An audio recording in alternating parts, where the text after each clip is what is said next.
जिन्यातारं विश्वतत्त्वानां वन्दे तद्गुणलब्धये।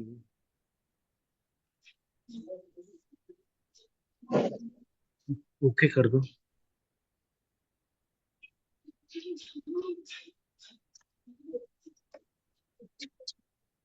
हो गया।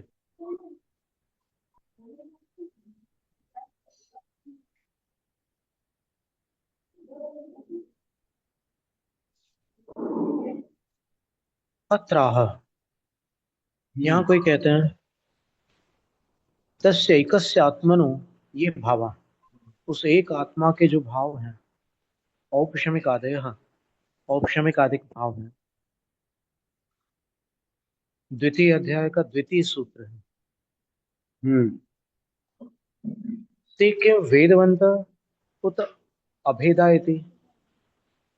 वे वे भाव भेदों वाले हैं या फिर एक एक हैं, भेद रहित हैं।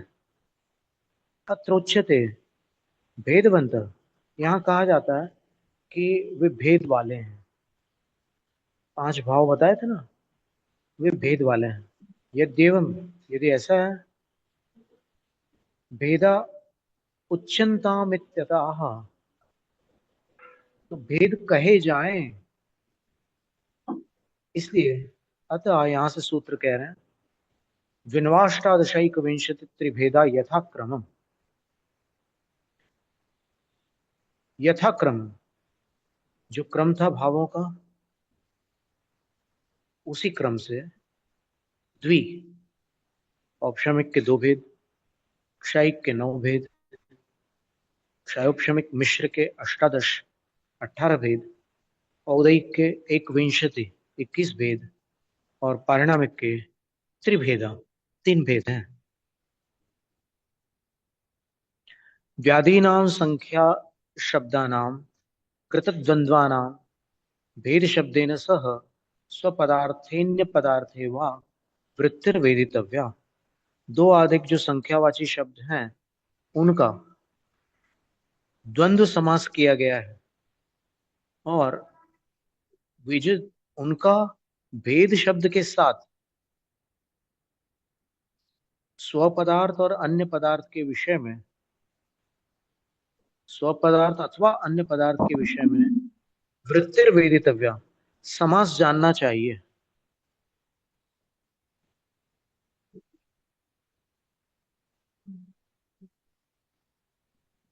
इसका अर्थ यह, आचार्य महाराज स्वयं बता रहे हैं, द्वौ च नव च अष्टादश च एकविंशतिश्च त्रयश्च, ये समास द्वंद्व समास कर रहे हैं। द्विनवाष्टादश एकविंशति त्रयः, हो गया है। फिर तेच ते भेदाश्च, फिर ये कर्मधारय तेच ते भेदाश्च, तो एव भेदा येषाम इति, वे ही भेद जिनके हैं। इस प्रकार वृत्ति, जब समास करते हैं, वृत्ति करते हैं, तो द्विनवाष्टादश एकविंशति त्रिभेदा इति, ऐसा रूप बनता है। यदा, जब स्वपदार्थे वृत्ति, अपने पदार्थ में वृत्ति होती है, तदा तब औपशमिक आदीनाम भावानाम द्विनवाष्टादशैक विंशति त्रयो भेदा इत्यभिसंबंध क्रियते।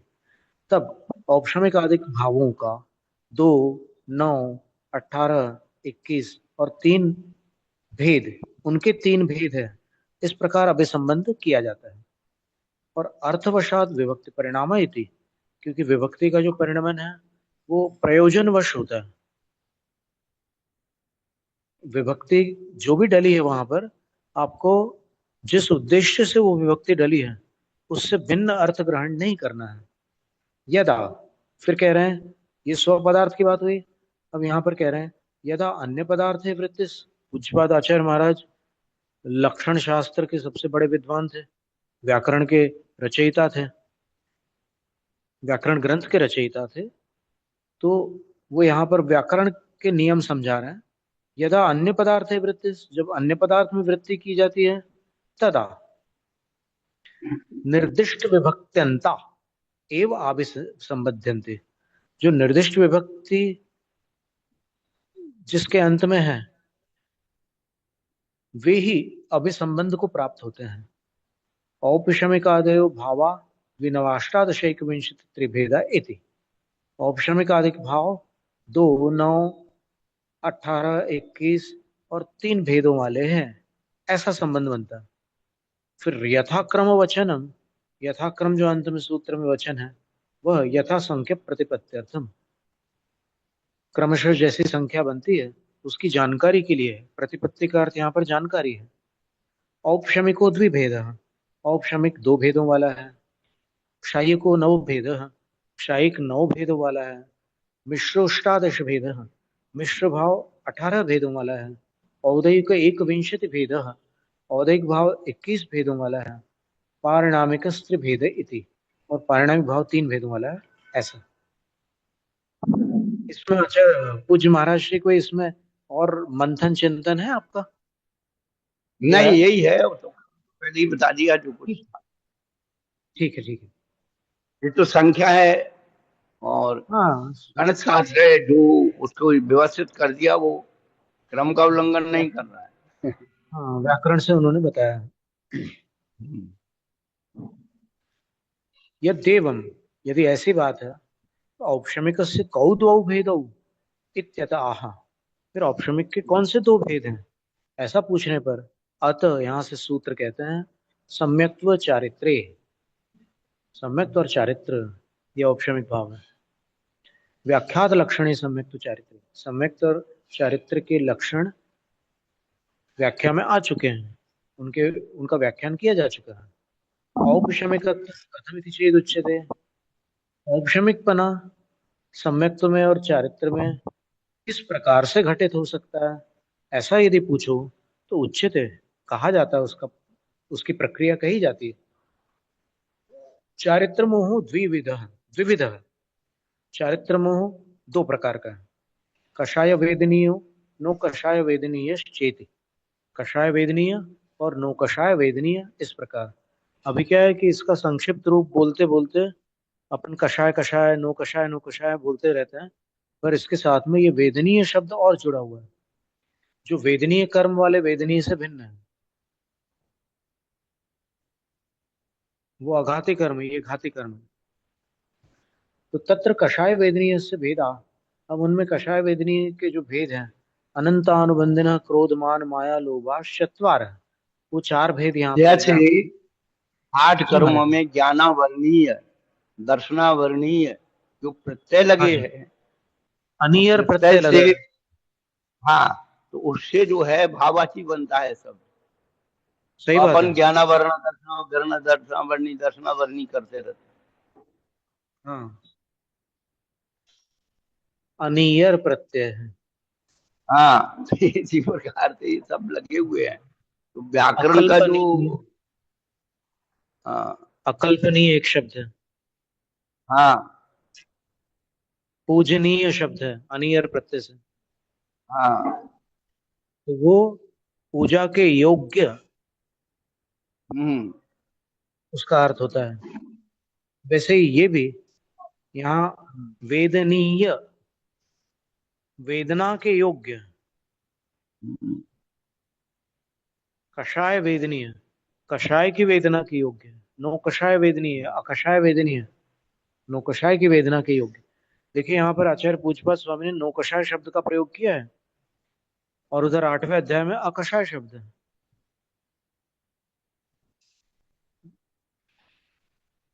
दर्शन चारित्र भुवनी ऐसा है ना एक सूत्र, त्रिद्वि नव षोडश वेदा, कसाय कसाय हाँ, सम्यक मिथ्यात्व, तदुभयान न्य कषाय, कषाय वेदनीय यौ, ये जो है ना अकषाय और कषाय वेदनीय, यहाँ पर हमने नो कषाय शब्द का प्रयोग किया, और नो कषाय ज्यादा प्रचलन में है, पर अकषाय कहने में कोई हानि नहीं है।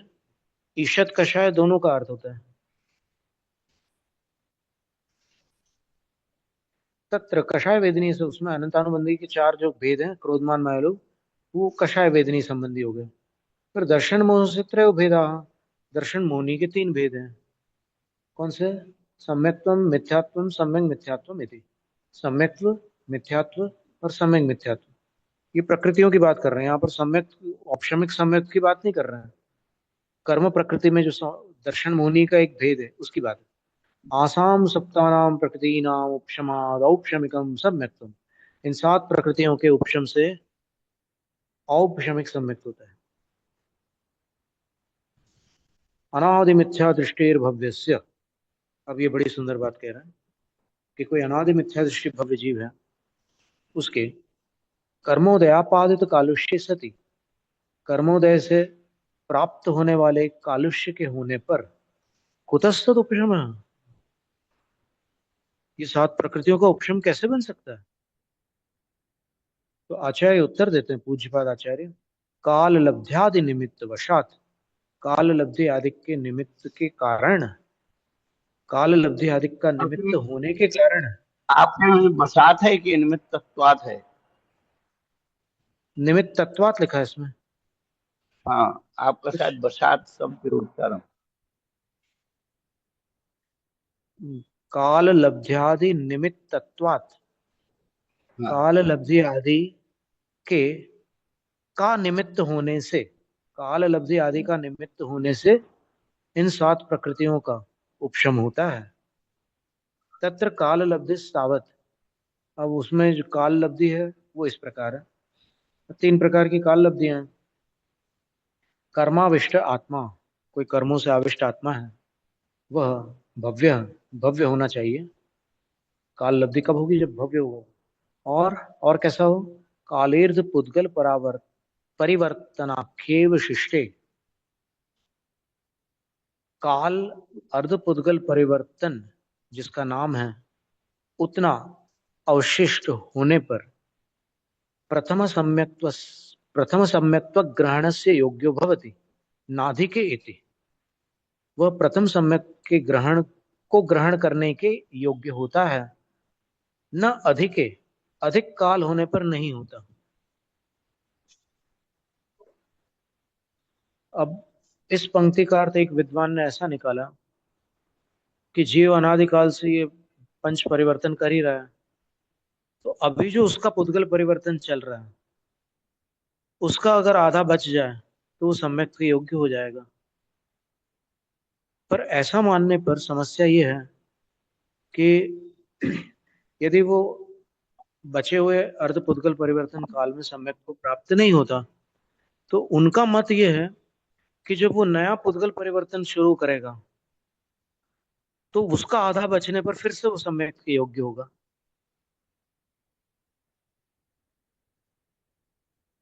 पर इसमें समस्या ये आ रही है, सबसे बड़ी समस्या ये आ रही है कि पुद्गल परिवर्तन चालू कहां से हुआ? अंत तो समझ में आता है, लेकिन प्रारंभ कहां से हुआ उसका तो कोई प्रारंभिक बिंदु निश्चित ही नहीं हो सकता।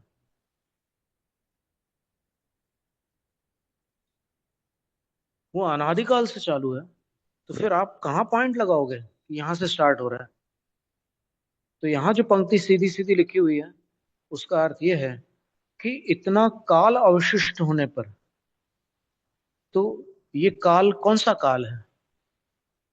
तो उसका अभिप्राय यही ग्रहण करना होगा कि ये अनादि मिथ्या दृष्टि की बात चल रही है। तो अनादि का मतलब अतीत की अपेक्षा से है, और यहां पर जो अवशिष्ट काल है वो अनागत की अपेक्षा से लेना पड़ेगा। और अगर इतना काल शेष है अर्धपुद्गल परिवर्तन, तो वो सम्यक के योग्य होता है, सम्यक दृष्टि नहीं होता। ये पहली काल लब्धि है। और काल लब्धि अकेले से काम नहीं होता, काल लब्ध्यादि निमित्तत्वात्, काल लब्धि के बाद आदि शब्द और जुड़ा हुआ है, तो उससे ये कार्य होगा। महाराज जी, इसमें कोई और संशोधन है? संशोधन तो पहले अपन ने पंच परावर्तन के बारे में पढ़ा था धबला जी से, अर्ध पुद्गल परावर्तन काल के बारे में। अभी इसमें भी आने वाला है।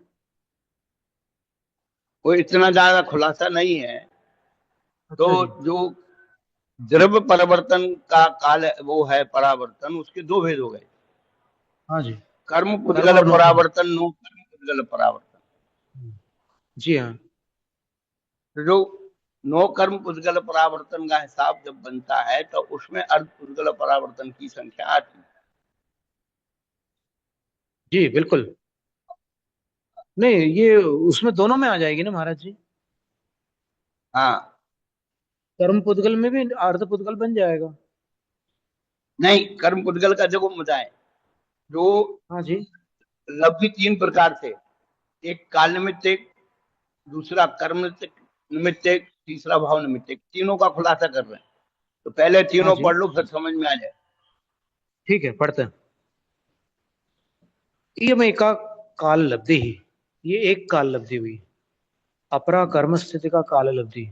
और दूसरी ये क्या है कि ये भव स्थिति काल लब्धि थी, कि आपके भव की हाँ। इतनी, संसार की स्थिति इतनी बाकी रह गई है, तो आप सम्यक प्राप्ति के योग्य हैं। अब कह रहे हैं कि आपके कर्मों की स्थिति कितनी रहेगी जब आप सम्यक के योग्य होंगे। तो बोले कर्म स्थिति का उत्कृष्ट स्थिति की कर्मसु, उत्कृष्ट स्थिति है जिनकी ऐसे कर्मों के होने पर, और जघन्य स्थिति की शुच्च, और कर्मों की जघन्य स्थितियों के होने पर भी प्रथम सम्यक तो लाभो न भवति, प्रथम सम्यक का लाभ नहीं हो सकता। प्रथम सम्यक का अर्थ क्या है? प्रथमोपशम सम्यक दर्शन, उसका लाभ नहीं हो सकता। क्वतरी भवति, फिर कब होता है? आचार्य बोलते हैं कि अंत कोटि कोटि सागरोपम स्थितिकेषु कर्मसु बंधमापद्यमानेषु विशुद्ध परिणाम वशात सत्कर्मसु च ततः संख्ये सागरोपम सहस्रोनायाम अंत कोटा कोटि सागरोपम स्थितौ स्थापितेषु प्रथम सम्यक्त योग्यो भवति। ये बड़े महत्व का प्रकरण है। सम्यक की पहली बार प्राप्ति जब जीव को होती है, तब क्या अंदर कर्मों की क्या स्थितियां रहती है, उसका कथन है। सबसे पहले तो बोल दिया कि सम्यक दृष्टि वही जीव बनेगा जिसको सम्यक दृष्टि बनते समय अंत कोटा कोटि सागरोपम की स्थिति वाले कर्मों का बंध हो रहा हो, उससे अधिक स्थिति वाले कर्मों का बंध न हो रहा हो। अंत कोटा कोटि का मतलब होता है एक कोड़ा कोड़ी सागर से कम। और जो अंदर पहले से बंधे हुए हैं, वो कर्म कैसे होने चाहिए? तो बोलते हैं कि संख्यात हजार सागरोपम कम। अंत कोड़ा कोटि की स्थिति, जो अंत कोटि कोटि स्थिति है, उससे संख्यात हजार सागरोपम कम स्थिति अंदर की हो, जो बंधे हुए कर्म है उनकी। तो उस स्थिति में स्थापित होने पर उन कर्मों के प्रथम सम्यक के योग्य होता है। ठीक है, इसको बहुत ज्यादा लंबा विस्तार नहीं है। हम्म। एक है आश्रवगत बंध, दूसरा है सत्तागत की कर्म की स्थिति। दो स्थिति, हाँ। जो सत्तागत है वो बद्ध है, और जो आश्रय हो रहा हाँ। है वो बंध है। वो बंध हाँ। हेतु है। हम्म। तो तो जो बंध को प्राप्त हो रहे हैं वो अंतर कोड़ा कोटि, और जो अंधा कोड़ा बद्ध कोड़ी है, जो बद्ध है उनको। वो हजार हजार संख्यात हजार सागरोपम अंतर कोटा कोटि में और कम स्थिति वाले हों, हाँ। हाँ। हाँ। तब प्रथम सम्यक के योग्य होता है। अपरा काल लब्धिर भव अपेक्षा। अब तीसरी काल लब्धि कौन सी है? वो हम्म। भव की अपेक्षा। पहली वाली जो थी ना, वो संसार काल की अपेक्षा थी, वो कालापेक्षा हो गया। दूसरी कर्म स्थितिक हो गई, और तीसरी भवापेक्षा है। भव्य पंचेंद्रिय संजनी पर्याप्तक सुप्त शुद्ध प्रथम सम्यक तुम उत्पादयति। भव्य जीव हो, पंचेंद्रिय जीव हो। अभी एक भक्ति ने प्रश्न किया है स्वामी जी जी महाराज जी। कि जो अंता कोड़ा कोड़ी सागरूपम स्थिति जो बनने वाली होती है, तो यहाँ पर सत्तागत कर्म जो है उसकी स्थिति को अंता कोटा कोड़ी सागरूपम कम करता है। तो कौन सी क्रिया पहले होती है? तो दोनों साथ में होंगे। हाँ, क्योंकि इनके अलग अलग कार्य नहीं होंगे। अलग अलग होंगे तो कहीं आगे भी रह गया, पीछे रह गया, तो फिर एक दोनों मिलाप नहीं होगा। नहीं नहीं, अलग अलग नहीं होंगे, एक साथ ही होंगे। तो अब भवापेक्षा जो काल लब्धि है वो ये है कि वो वर्तमान में क्योंकि कैसा हो, वर्तमान काल में वो जीव हाँ, कैसा हो। क्षोभशम विशुद्धि, हम्म। देशना, प्रायोग और करण, ये 5 लब्धियां चलती हैं। जी महाराज जी। तो क्षोभशम लब्धि का कार्य अलग है, विशुद्धि लब्धि का कार्य अलग है। विशुद्धि लब्धि जो है शुभ कर्म वृत्तियों की स्थिति अनुभाव को बढ़ाती है।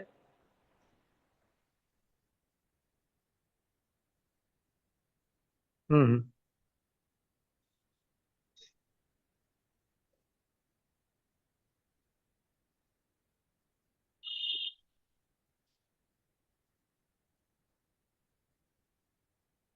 इन 5 लब्धियों से समझने से ये जो है कोटा कोटि का जो है कर्म निमित्तिक जो स्थिति है वो व्यवस्थित हो सकती है। मैं थोड़ा हम्म। चूक भी सकता हूँ। 5 लब्धियों के स्वरूप का जो है जो है विशुद्धि लब्ध, सूक्ष्म लब्धि क्या काम करती, विशुद्धि क्या काम करती, देशना क्या काम करती, प्रायोग लब्धि क्या काम करती है। करण लब्धि का तो करण ही होता है, वो 3 करण करने का अपना लाभ लगा लेती है। हम्म। चत्तारि वे सामन्ना करणे पुण होई सम्मतम। हाँ। चार भव्य और अभव्य में समान रूप से हो सकती है, लेकिन करण लब्धि होने पर सम्यक तो उत्पन्न हो ही जाता है, वो भव्य कोई होती है। हम्म। तो भावापेक्षा जो काल लब्धि है वो ऐसी है कि वो भव्य जीव पंचेंद्रिय होना चाहिए, सैनी होना चाहिए। मतलब जिस काल में उसको सम्यक तो प्राप्त करना है, उस काल में उसको पंचेंद्रिय, सैनी, पर्याप्तक, सर्व विशुद्ध। सर्व विशुद्ध का अर्थ है कि वो अशुभ लेशा में नहीं होना चाहिए, हम्म। ऐसा जीव। और सर्व विशुद्ध में उन्होंने और भी कुछ चीजें दी है। अ, जागृत होना चाहिए, सुषुप्त हाँ, अवस्था में सम्यक जागृत है, दर्शन नहीं। उपयोग में है, ये दो दो पद और जुड़ी है। और एक जागृत उसमें और भी, उपयोग में। और ज्ञानोपयोगी होना चाहिए। दर्शन उपयोग में सम्यक दर्शन नहीं उत्पन्न होता। हाँ,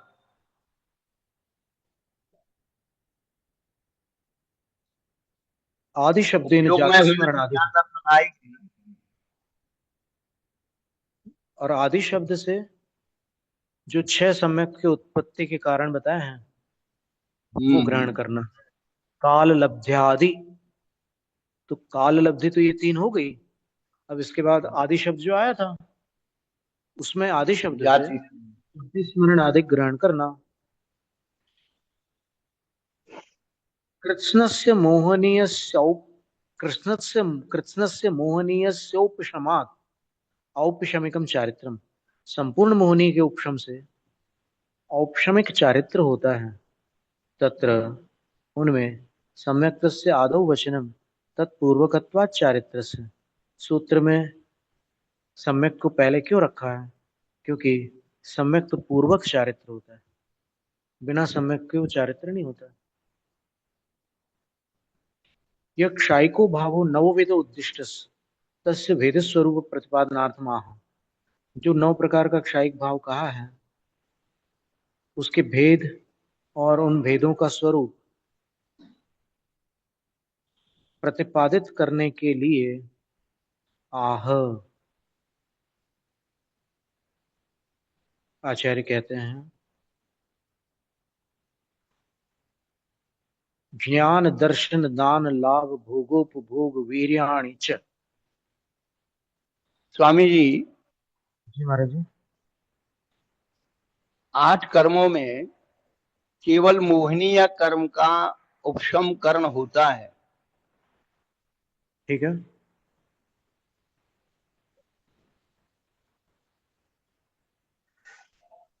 प्रश्न किया जाए कि अन्य कर्मों का भी उपशम उपशम करण हो तो क्या होगा। हम्म। यदि अन्य कर्मों का भी उपशम करण होना शुरू हो जाए तो अंतर मुहूर्त के लिए आदमी को केवल ज्ञान हो जाएगा। केवल दर्शन हो जाए, और भी बहुत सारे। हाँ, पर तो सारे सारे कर्म रहित हो जाएंगे अंतर्मुख के लिए। ठीक बात है। इसीलिए केवल मोहिनी कर्म का ही उपशमकरण होता है, अन्य कर्मों का नहीं। ठीक है। च शब्द अब आगे सम्यक्त चलो। चारित्रार्थ, जो इस सूत्र में आया हुआ च शब्द है, वह पिछले सूत्र के सम्यक्त और चारित्र का अनुकर्षण करने के लिए है, यानी उनको भी इसमें हम्म। सम्मिलित करने के लिए है।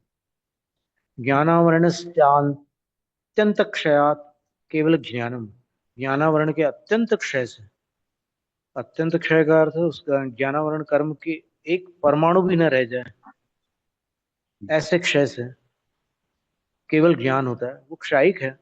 तथा केवल दर्शनम, उसी प्रकार केवल दर्शन दर्शनावरण के अत्यंत क्षय से होता है। दानांतरायस्य अत्यंत क्षयाद, दानांतराय के अत्यंत क्षय से अनंत प्राणी गणानुग्रह करम, अनंत प्राणियों के समूह का अनुग्रह करने वाला क्षायिकम अभय दानम, क्षायिक अभय दान होता है। अनंत प्राणी समूह का अनुग्रह करने वाला क्षायिक अभय दान है। अनुग्रह का अर्थ यहाँ पर, अभय दान का अर्थ सिर्फ जान बचाना नहीं है। यहाँ पर अनुग्रह शब्द का अर्थ है उपकार। हम्म। स्वामी जी, बोलिए महाराज जी। कुछ लोग अभयदान के बारे में बोलते हैं कि भगवान का अभयदान दिव्य ध्वनि से संबंध रखता है।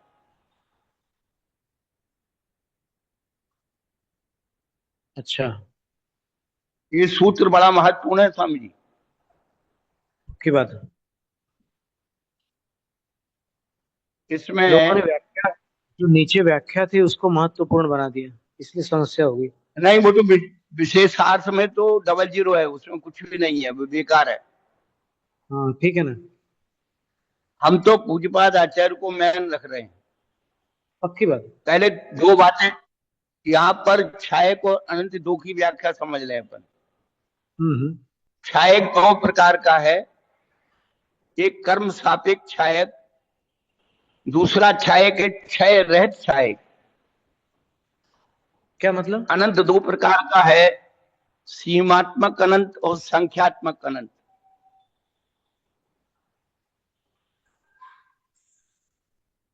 अच्छा, एक तो क्षेत्रात्मक हो गया, और फिर एक संख्या संख्यात्मक रूप। और सीमात्मक। हाँ, आकाश कितना है?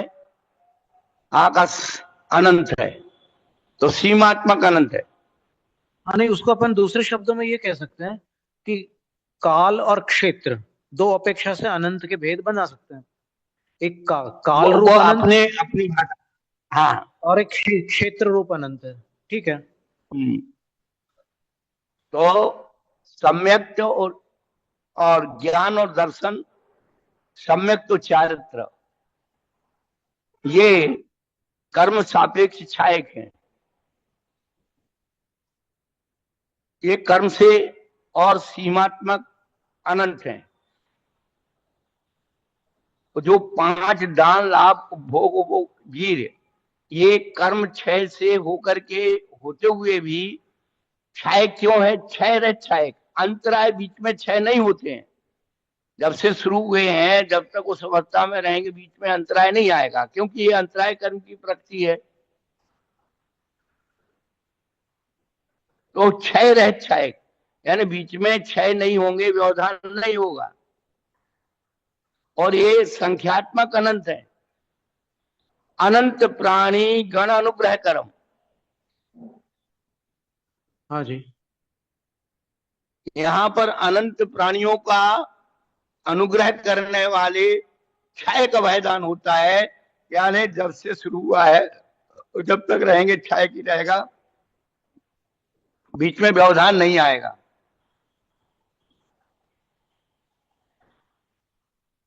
यदि थोड़ा सा अपन और समझ लें, दान चार प्रकार के हैं। श्रावक की अपेक्षा दान चार प्रकार के हैं। आहार दान, औषधि दान, उपकरण दान, बचत का दान। जब 16 कारण भावना में जाते हैं तो वहां 3 दान है, आहार दान, ज्ञान दान और अभय दान। जब धर्म में जाते हैं, शक्ति त्याग के दान में जाते हैं, वहां 2 दान है, ज्ञान आदि दानम, ज्ञान दान और अभय दान। क्योंकि ये धर्म को पालन करने वाले मुनिराज होते हैं। और जब केवल ज्ञान हो जाता है तो केवल एक वहां अवैधान बचता है। इसीलिए अनंत प्राणी गण अनुग्रह करम, तो भगवान के समोषण में परस्पर बैर विरोध रखने वाले जीव भी पाए जाते हैं और 100 योजन तक सुभिक्ष रहता है। यही उनका निरंतर अवैधान है। अनंत प्राणियों का अनुग्रह करने वाला, बीच में कोई व्यवधान नहीं आता है। तो अनंत जो शब्द आया है उसका हाँ, संबंध अनुग्रह अनुग्रह के साथ जोड़ना है। अनंत प्राणी गण अनुग्रह करम, अनंत प्राणियों का अनुग्रह करने वाला। तो अनंत प्राणी तो समूह शरण में नहीं होते ना। अरे भाई, उनके जीवन काल में तो 100 योजन तो सुभक्ष है। नहीं तो अनंत राशि तो केवल एकेंद्रीय वनस्पति में पाई जाती है। अरे कहीं भी लगाओ आप, उसके लिए हम नहीं कहते हैं, लेकिन अनंत प्राणी अनुग्रह करम विशेषण किसका है? अनंत प्राणियों का अनुग्रह करने वाला। ठीक है, तो ये राशि की अपेक्षा अनंत हो गया। हम्म। अपने जीवन काल में अनंत जीव कहते हैं ना, तार दिए। हम्म। और 100 योजन तक सुभिक्ष हो रहा है।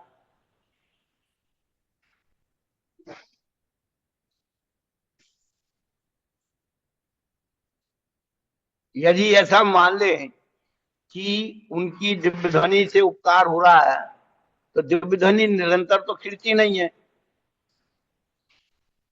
पक्की बात है।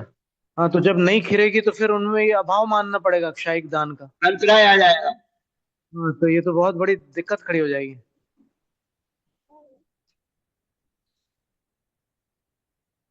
क्षायिक दान को अगर दिव्य ध्वनि से जोड़ेंगे तो जो दिव्य ध्वनि का काल नहीं है उस काल में क्षायिक दान का अभाव स्वीकार करना पड़ेगा। हम्म। जबकि क्योंकि दान क्षायिक दो दान के बीच में होता है। हम्म, साधी अनंत है वो क्षायिक दान। हम्म। जब क्षय हुआ तब उत्पन्न हुआ तो वो साधी हो गया, और अनंत काल तक कभी भी व्यवधान को प्राप्त नहीं होगा, नाश को प्राप्त नहीं होगा, इसलिए अनंत है। नहीं नहीं स्वामी जी, वहां सिद्धों में अभाव हो हाँ जी। जाता है। अभी फिर देख लेना अभी। हाँ, नहीं महाराज ये जी। वो नहीं है, सारी महाराज शांति जी। है। लेकिन जब तक वो उस अवस्था में रहेंगी, दान तीर्थंकर अवस्था में, तब तक वो दान की वृत्ति रहेगी। उसके बाद सब समाप्त। वहां लेके थोड़ी जाएंगे वो। अभी नहीं शंका नहीं का अंत में ही दिया है उन्होंने। नहीं, नौ क्षायिक भाव सिद्धों में नहीं होते।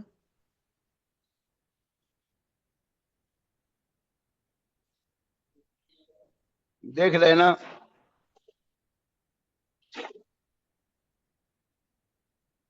देखो, क्षायिक भाव का होना और क्षायिक भाव का कार्य होना, इन दोनों में अगर अपन अंतर करें तो क्या आपत्ति है। अभी आएगा, इसमें नीचे दिया है सिद्धेशु अप्रसंगा। चलो। देख लेते हैं, ठीक है, आगे बढ़ते हैं। पर एक ये बात क्लियर है कि अनंत 2 प्रकार का है, संख्यात्मक अनंत और सीमात्मक अनंत। नहीं और ठीक है। क्षयक 2 प्रकार का है, कर्म सापेक्ष क्षयक, दूसरा क्षय रहित क्षयक। यानी बीच में, क्योंकि अंतराय कर्म में कोई क्षय नहीं है इधर। हम्म। माने जो प्रवृत्ति शुरू हो गई, अब बीच में कोई व्यवधान नहीं है, अंतराय नहीं आने वाला है, इसलिए वो क्षय कहलाता है, क्षय अच्छा, रहित क्षय।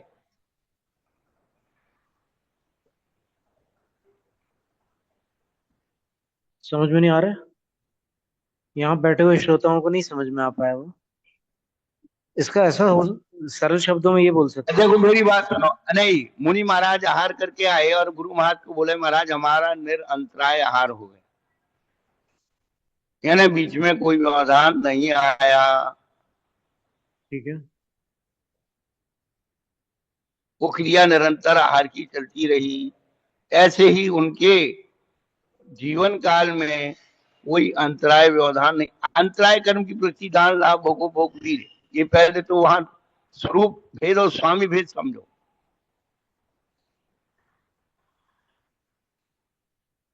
हम 5 अंतराय कर्मों के क्षय से क्या उपलब्धि हो रही है बता रहे हैं।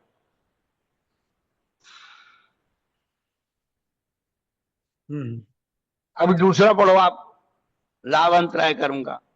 लाभांतरायस्य आशेषस्य निरासात, संपूर्ण हम्म। लाभांतराय का निराश अर्थात विनाश होने से, परित्यक्त कवलाहार क्रियाणाम केवलिनाम, परित्यक्त हो हम्म। चुकी है कवलाहार की क्रिया जिनके, उन केवलियों के, यतः चूंकि शरीर बलाधान हेतवो न्यत मनुज मनुजा साधारण परम शुभा सूक्ष्म अनंता प्रतिसमयम पुद्गला संबंधम उपयांति सक्षाई को लाभ।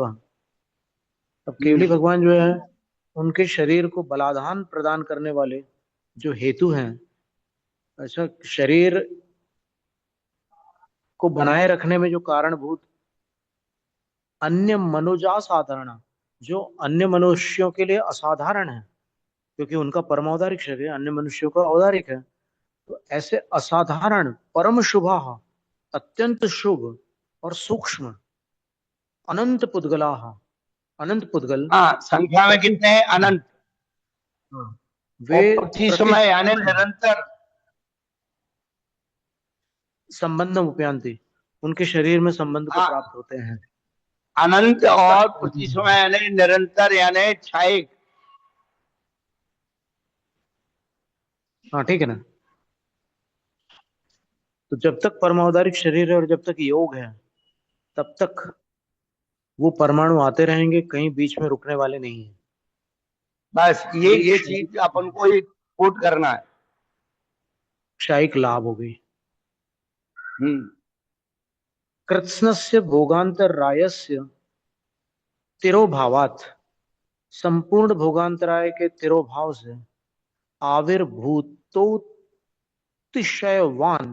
ननंतो भोग क्षायिक, संपूर्ण भोगांतराय के तिरोभाव से अर्थात उसके तिरस्कार पूर्वक अर्थात विनाश पूर्वक जो आविर्भूत हुआ है, प्रकट हुआ है, जो अतिशयवान है, अत्यधिक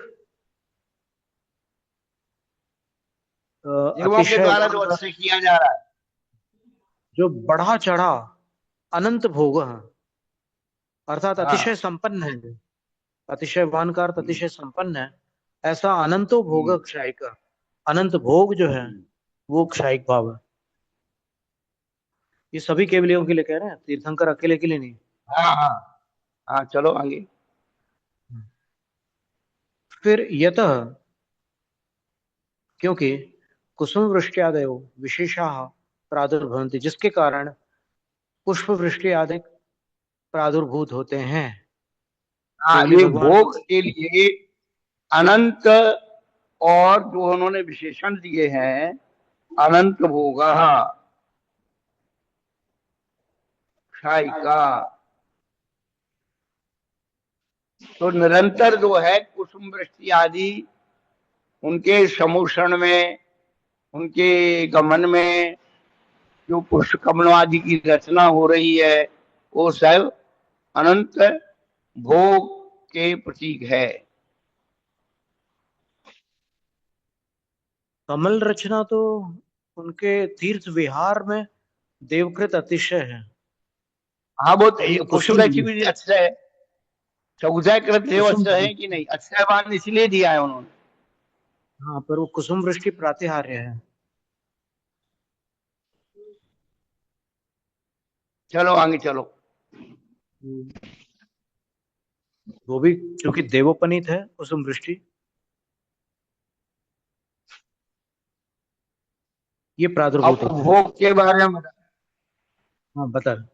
निरवशेषस्य उपभोगांतरायस्य प्रलयात्, संपूर्ण उपभोगांतराय के प्रलय से। अभी अपन इसमें के प्रलय से बोलते हैं। हाँ ठीक है, के प्रलय से ही बोलेंगे। प्रलय शब्द हिंदी भाषा में स्त्रीलिंग है।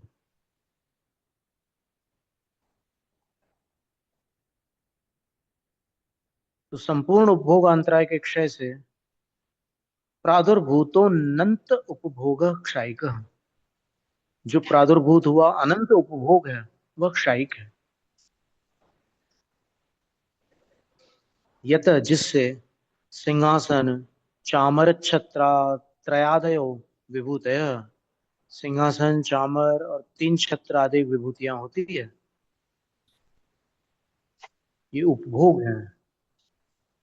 पुष्प जो है भोग है, तो पुष्प वृष्टि को उधर लिया भोगांतराय के क्षय से।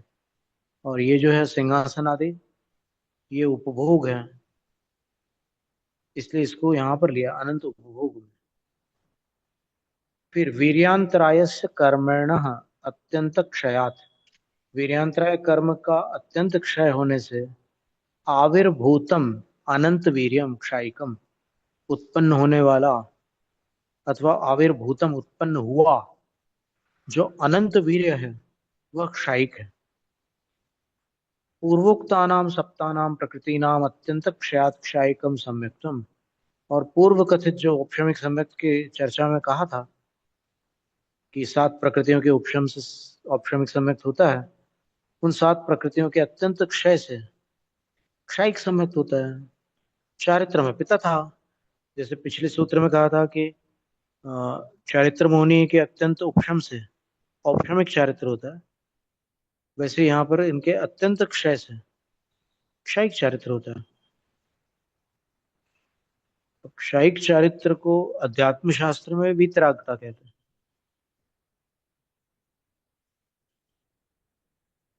क्योंकि वीतरागता चारित्र गुण की पर्याय हुई ना। और इधर वीतराग सम्यक दर्शन जो है वो, उसमें भी वीतराग विशेषण है। वहां पर राग शब्द का अर्थ दोष, जैसे क्षयिक सम्यक दर्शन को आचार्य अकलंक देव ने वीतराग सम्यक दर्शन कहा। अध्यात्म ग्रंथों में जो वीतराग सम्यक दर्शन है वो निर्विकल्प समाधि में स्थित मुनिराजों का जो अभेद रत्नत्र है, उसमें जो सम्यक है वो वीतराग अथवा निश्चय सम्यक है। तो दोनों में विवक्षाएं भिन्न है। क्षयिक सम्यक दर्शन निरतिचार होने के कारण वीतराग है, और वहां वास्तव में राग रहित होने के कारण वो मुनिराज मुनिराज वीतराग है, तो उनका सम्यक दर्शन वीतराग सम्यक दर्शन ऐसा है। निषेध विधि रूप है सब। जी हाँ। यदि क्षयिक दानाद यदि क्षयिक दानादि भाव कृतम अभय दानादि सिद्धेष्वपि तत्प्रसंग, यदि क्षयिक दान आदि भावकृत अभय दानादिक हैं तो सिद्धों में क्षयिक दान आदि का प्रसंग आएगा। क्योंकि क्षयिक दान आदि जैसे अरहंतों में वैसे ही सिद्धों में भी रहेंगे, तो वहां पर भी अभय दान आदि का प्रसंग आ जाएगा। नैष दोष है ये जो आपको दोष लग रहा है, ऐसा नहीं है। क्यों नहीं है? यह दोष नहीं है क्योंकि शरीर नाम कर्म तीर्थकर नाम कर्म उदायाद्यपेक्षत्वात्, तो इसका अर्थ तो यही निकला कि क्षयिक दानादिक भाव के कार्य किसकी अपेक्षा रख रहे हैं? शरीर नाम कर्म की अपेक्षा भी रख रहे हैं, तीर्थंकर नाम कर्म के उदय आदि की भी अपेक्षा रखते हैं, तब जाकर के। भाई दान, स्वामी जी, हाँ दान हाँ। दो के बीच में होगा, तो शरीर नाम कर्म के धारी जीव होंगे, उनको तो रक्षा करेंगे, और स्वयं का तीर्थंकर है तो दान हो रहा है, हम्म। उनके द्वारा रक्षे हो रहे हैं। हम्म।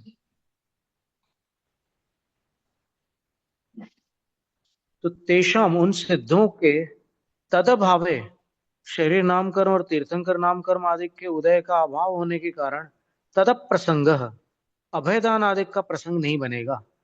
तो इसका अर्थ तो ये हाँ निकला कि उनके पास लब्धियां पूरी है, लेकिन उन लब्धियों का कार्य जो कि किसी अन्य कर्म की सहायता चाहता था,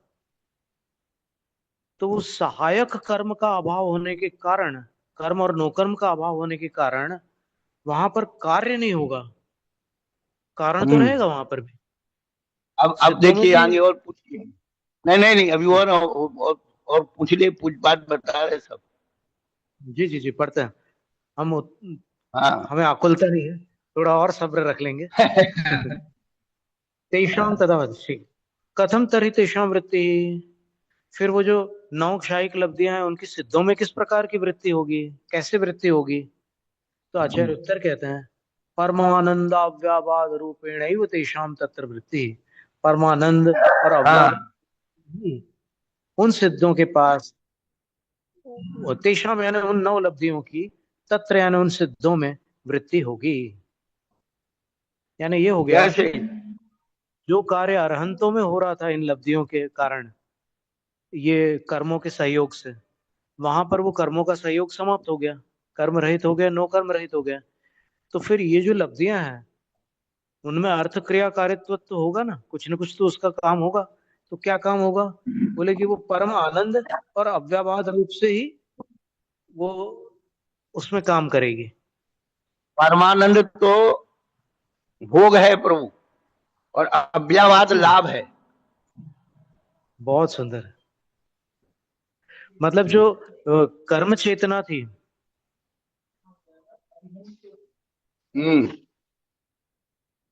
वो परमानंद भोग है और अव्ययवाद लाभ है। तो परमानंद का उस भोक्ता रूप हो से। गया। हाँ। और उसमें कोई व्याधा नहीं है, बाधा नहीं है, तो वो लाभ है। और और संकुचित हो गए अव्ययवाद सब का, लब्धियां। अव्ययवाद का स्वामी हो गए।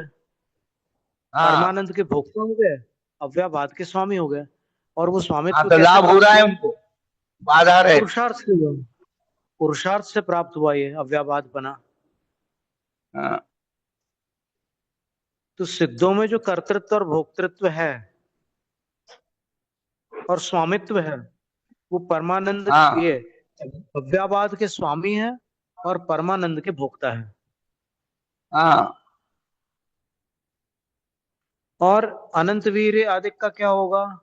तो बोलते हैं कि केवल ज्ञान रूपेण अनंत वीर्य वृत्तिवत। जैसे केवल ज्ञान रूप अनंत वीर्य की वृत्ति होती है, बस वैसे ही समझ लो। हम्म।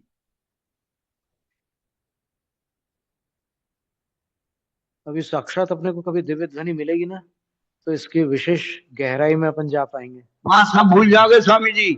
जब जो नहीं साक्षात मिली ना, सब भूल जाओगे, अपने आप ये समाधान हो जाएंगे। ये सारी क्या सारी भूल शंकाएं जाओगे। एकदम ख्याल ही नहीं आएगी।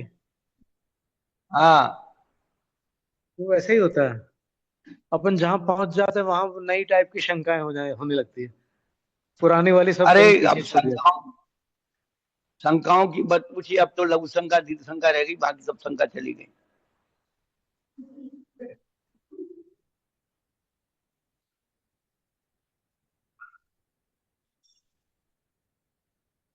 इतनी किताबें शंका समाधान की निकलती हैं, हम पढ़ते हैं तो हमारा तो खोपड़ी घूमने लगती है, हम क्या करें। जब नहीं जानते थे तो बहुत अच्छा था भैया, बाबा बाग प्रमाण। लेकिन जब से अध्ययन करना शुरू किया है, प्रमाणित चीजों को ढूंढ लिया है, तो ऐसा लगता है कि अब कुछ पढ़ना बाकी नहीं है, किसी की किताब पढ़ो ही मत। किसी के शंका है। हाँ, समाधान पढ़ो ही मत। जब हमारे बड़े बड़े आचार्य ने जरूर। शंका के समाधान हमारे सही कर बात है, दिए सही बात है। है, कोई तो शंका हमें क्या समाधान विषय की करें। आवश्यकता, अपन सिर्फ आगम का स्वाध्याय करें। आज ये किताब आई है स्वामी जी, अब शंका समाधान दिए, पढ़ करके शुरू किया, 5 पेज पढ़े, अब खोपड़ी घूम गई, 10 निशान लग गए, अब क्या करें। अच्छा। और इनका सबका समाधान करने वाले, और क्या बोलते हैं, संपादन करने वाले जो आवृत्ति लोग हैं, महाआवृत्ति लोग हैं, उनका, महाआवृत्ति लोग संपादन कर रहे हैं इनका। आवृत्ति है तो चल जाएंगे, लेकिन तो महाआवृत्ति है, हम क्या करें। नहीं नहीं, अव्रति है तो चलेंगे, जरूर चलेंगे, क्योंकि सम्यक दृष्टि अगर होगा तो फिर वो आगम विरुद्ध नहीं होगा। लेकिन हम्म। जो जो दर्शन महाअवधि है, दर्शन और चारित्र दोनों अब मोहनियों कृष्ण के के, क्षय आदि से कृष्ण के भी त्यागी नहीं है, हाँ, अष्टमूल गुण के धारी नहीं है, रात्रि भोजन के त्यागी नहीं है, वे क्या शंका को समाधान करेंगे?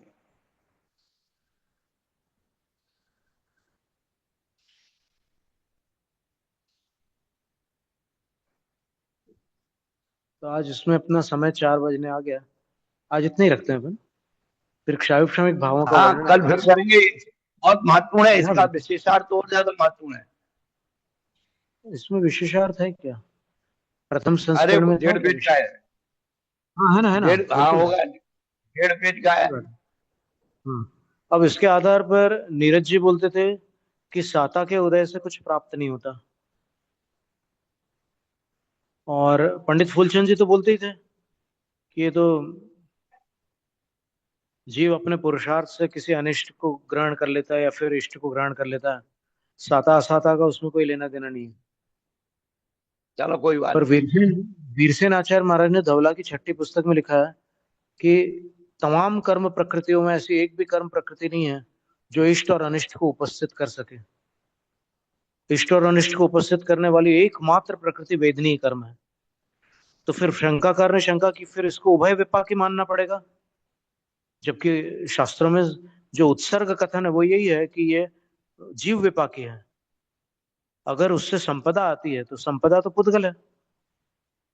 तो अगर वेदनीय कर्म का फल संपदा देना है तो फिर आचार्य वीरसेन महाराज कहते हैं इठत्ता दो, हमें मान्य है उभय विपाकी। सुख का वेदन भी कराती है, सुख की सामग्री भी प्रस्तुत करती है। हम्म। और अगर ऐसा नहीं होता तो फिर अमृतचंद सूर्य आदि जो है वो पुण्य फला अरहंता कैसे लिखते हैं? हम्म। कौन से पुण्य का पुण्य फल? कल्प पादप फला अरहंत पदवी। बिल्कुल।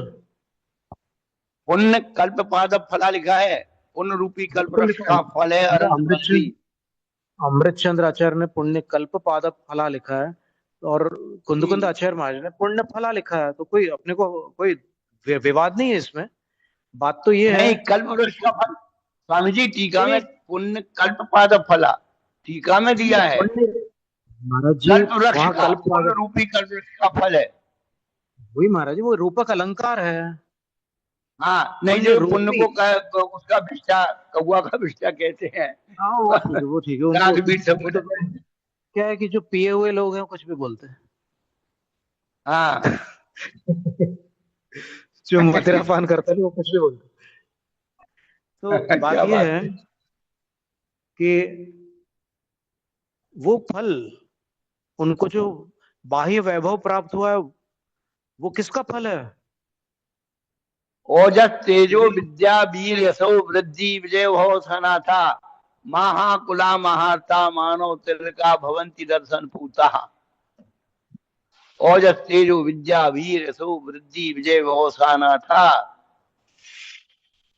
नहीं महाराज जी, हम ये बताना चाह रहे हैं कि जो बोल रहे हैं ना कि पुद्गल जो वैभव आदिक हैं वो साता से नहीं आते, चाहे वो नीरज जी हाँ। पंडित जी हों या फिर फूलचंद सिद्धांत शास्त्री जी हों, उनके अनुसार ये है कि 148 कर्म प्रकृतियों में ऐसी कोई भी कर्म प्रकृति नहीं है जिससे ये सब चीजें प्राप्त हो। और वीरसेन आचार्य महाराज ने जो छठी पुस्तक में लिखा उसका अनुवाद पंडित फूलचंद जी ने खुद किया है।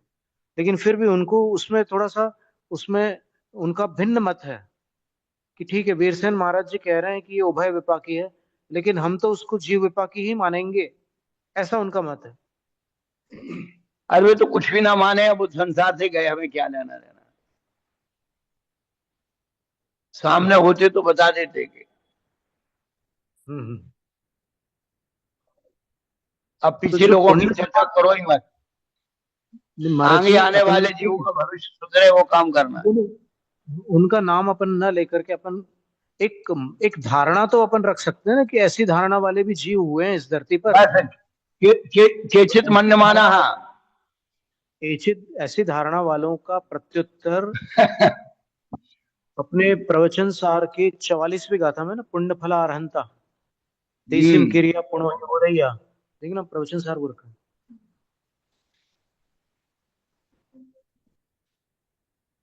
मोहादी ही विरहिया तम्मा सा खाई हम्म, गत्ति मदा। हम्म, 44। हम्म,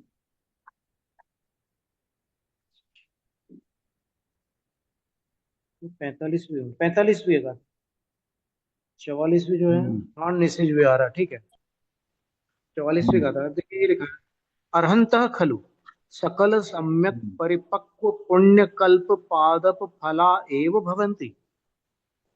हम्म। अरहंत भगवान निश्चित रूप से संपूर्ण सम्यक परिपक्व पुण्य रूपी कल्प वृक्ष के फल ही होते हैं। कल वृक्ष का फल क्या है?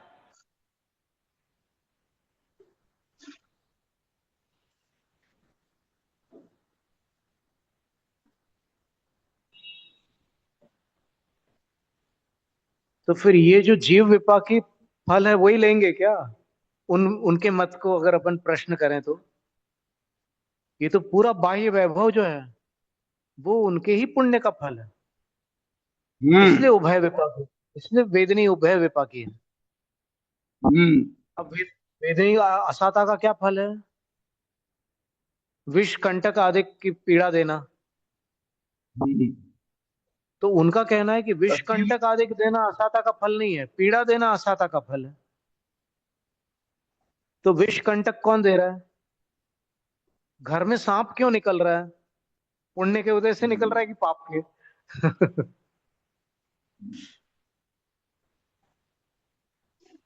तो दोनों बातों को ग्रहण करना होगा हम्म, कि वो जो कर्म है जब उदय में आता है तो इष्ट और अनिष्ट निमित्तों को भी लाता है और सुख और दुख को भी प्रदान करता है। करा।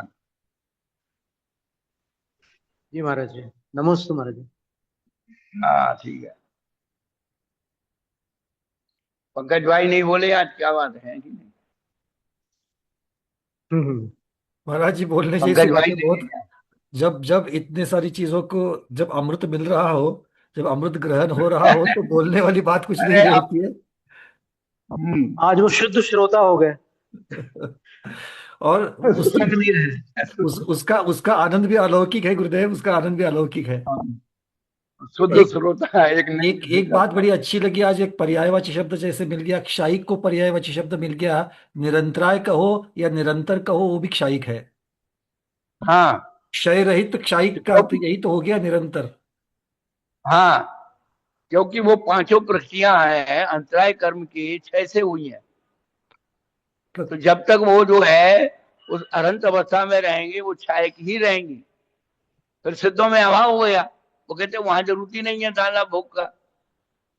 सिद्धों में यदि वहां रूपांतरण भी हो गया। लगाओ ऐसा दोष उत्पन्न हो जाएगा। उसका स्वरूप बदल रहा है, मतलब व्यक्तता, वही जैसे ध्यान सागर महाराज गुरुदेव ने कहा कि व्यक्तता और उसका कार्य दिखे, ये जरूरी नहीं उसका अलग स्वरूप आपको वहां पर दिख रहा है। अरहत अवस्था में अलग है, सिद्ध अवस्था में अलग है। पक्की बात अब है। हाँ, परमानंद और अव्ययवाद। हाँ भोग और लाभ। बिल्कुल। जैसे चलो जो कुछ होगा फिर कर देंगे। जैसे जैसे मान लीजिए कि कोई, किसी ने अणु ऊर्जा का अणु ऊर्जा का इनोवेशन कर दिया, उसको सिद्ध कर दिया। तो वो जब तक उस पद पर थे तब तक तो उन्होंने सबको लाभ दिया, वहां पर उनका कार्य दिख रहा था। किंतु जब वो रिटायर कर बस। गए, तो इनोवेशन तो उनकी वजह से जो है वो अब, उसके उनका जो आनंद है उनके उनके पास, कि भाई ठीक है मैंने इनोवेशन कर दिया था, उसका लाभ लोगों को मिल रहा है। तो उनके पास वो शक्ति तो है, किंतु अब उस पद पर ना होने की वजह से उसकी व्यक्तता नहीं हो रही है, बस इतनी सी बात है। बस बस, वो आनंदित है अपने आप में। हाँ बस। मैंने अपने जीवन में कर लिया। रिटायरमेंट होगा, रिटायरमेंट। गुरुदेव हम अपनी बुद्धि से अपने लौकिक वाले उदाहरण में लगा करके उसको और थोड़ा सा पक्का कर लेते हैं, और कुछ नहीं। नहीं नहीं, ठीक है, करते रहो। नमोस्तु भगवान, ठीक है नमोस्तु भैया। नमोस्तु नमोस्तु। इच्छाकार इच्छाकार इच्छाकार गुरुदेव। नमस्ते महाराज जी।